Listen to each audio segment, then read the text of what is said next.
नमस्कार मित्रांनो, स्वागत आहे तुमचं आमच्या एज्युकेशनल न्यूज या यूट्यूब चॅनलवर। तर मित्रांनो, यामध्ये EPS 95 पेन्शनबद्दल सरकारचे काय म्हणणे आहे ते पहा।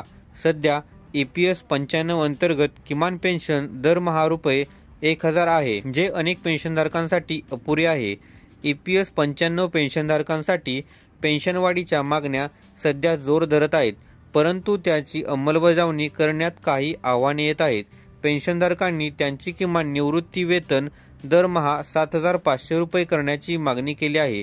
यासोबतच त्यांनी आपल्या मागण्यांच्या पूर्ततेसाठी विविध राज्यांमध्ये आणि दिल्लीतील जंतर मंतरवर उपोषणाचे नियोजन केले आहे।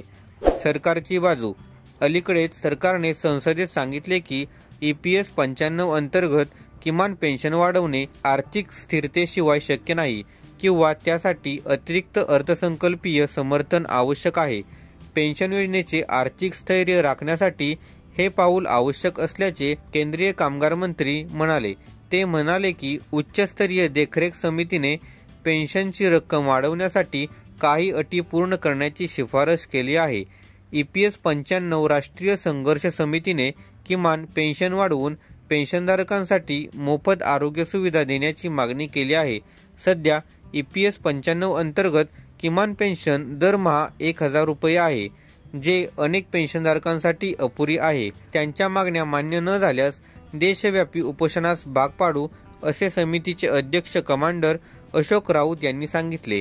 सरकारने निवृत्ती वेतनधारकांच्या मागण्या समजून घेऊन त्यांचे प्रश्न सोडविण्याचे आश्वासन दिले असले तरी आर्थिक स्थैर्य आणि अर्थसंकल्पीय मदतीशिवाय पेन्शनमध्ये वाढ करणे शक्य नाही।